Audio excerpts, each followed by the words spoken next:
సంక్షేమ హాస్టళ్లు సమస్యలకు నిలయాలుగా మారాయని ఎస్ఎఫ్ఐ నల్గొండ జిల్లా అధ్యక్ష కార్యదర్శులు ఆకారపు నరేష్, ఖమ్మంపాటి శంకర్ అన్నారు. పెరుగుతున్న ధరలకు అనుగుణంగా కాస్మెటిక్ మెస్ ఛార్జీలు పెంచాలని డిమాండ్ చేశారు. ఎస్ఎఫ్ఐ నల్గొండ డివిజన్ ముఖ్య కార్యకర్తల సమావేశం బుధవారం నల్గొండ పట్టణంలోని దొడ్డి కొమరయ్య భవన్లో జరిగింది.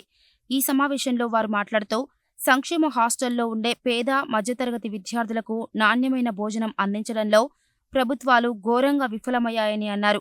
విద్యా సంవత్సరం ప్రారంభమై 2 నెలలు కావస్తున్నప్పటికీ విద్యార్థులకు మెనూ ప్రకారం భోజనం అందించకుండా విద్యార్థుల జీవితాలతో చెలగాటమాడుతున్నారని అన్నారు.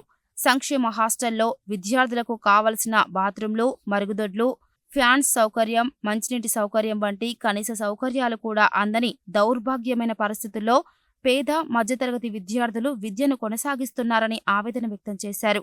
హాస్టల్ వార్డెన్లకు బదిలీలపై ఉన్న శ్రద్ధ విద్యార్థులపై లేదని అన్నారు.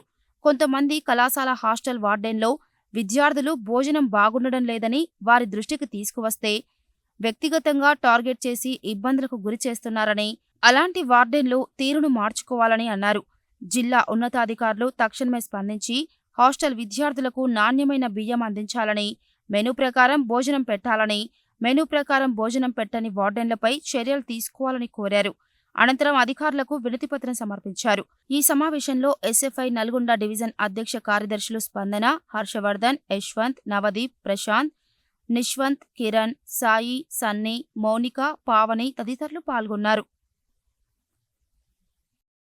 ఎస్ఎఫ్ఐ నల్గొండ డివిజన్ ముఖ్య కార్యకర్తల సమావేశం నిర్వహించడం జరిగింది. నల్గొండ పట్టణ కేంద్రంలో ఉన్న ఎస్సీ, ఎస్టీ, బీసీ సంక్షేమ హాస్టళ్లు గత వారం 10 రోజులు ఎస్ఎఫ్ఐ ఆధ్వర్యంలో సర్వేలు నిర్వహించడం జరుగుతున్నది.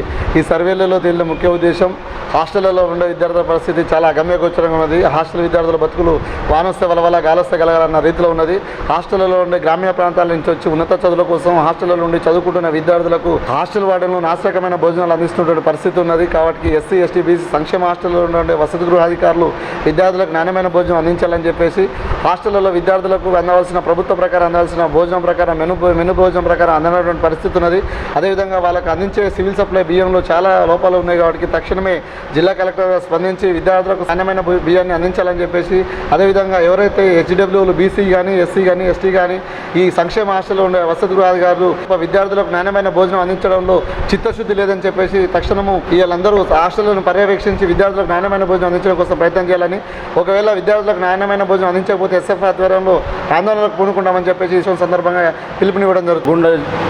డివిజన్ ముఖ్య కార్యకర్తల సమావేశం యొక్క ముఖ్య ఉద్దేశం, ఈ రాష్ట్రంలో అసెంబ్లీ సమావేశాలు జరుగుతుంటే పెండింగ్లో ఉన్నటువంటి సుమారు 8,000 కోట్ల స్కాలర్షిప్లు విడుదల చేయాలనేసి, పెరుగుతున్న ధరలకు అనుకూలంగా మెస్ కాస్మెటిక్ ఛార్జీలు పెంచాలనేసి అంశాలపై మాట్లాడకుండా విద్యారంగానికి అధిక నిధులు కేటాయిస్తున్నామనేసి చెప్తుంది. కానీ గత ప్రభుత్వం కేటాయించిన నిధుల కంటే 1%, 3% తక్కువ, 7.3% మాత్రమే ఈ రాష్ట్ర ప్రభుత్వం విద్యారంగానికి కేటాయించడం ద్వారా పేద మధ్యతరగతి విద్యకు దూరమయ్యే పరిస్థితి ఉంది. కాబట్టి తక్షణమే దీనిపైన బడ్జెట్ సమావేశాల్లో చర్చించి అనేక విషయాలపైన చర్చించి భవిష్యత్తు విద్యారంగానికి అధిక నిధులు కేటాయించాలని సఫాయిగా డిమాండ్ చేస్తారు.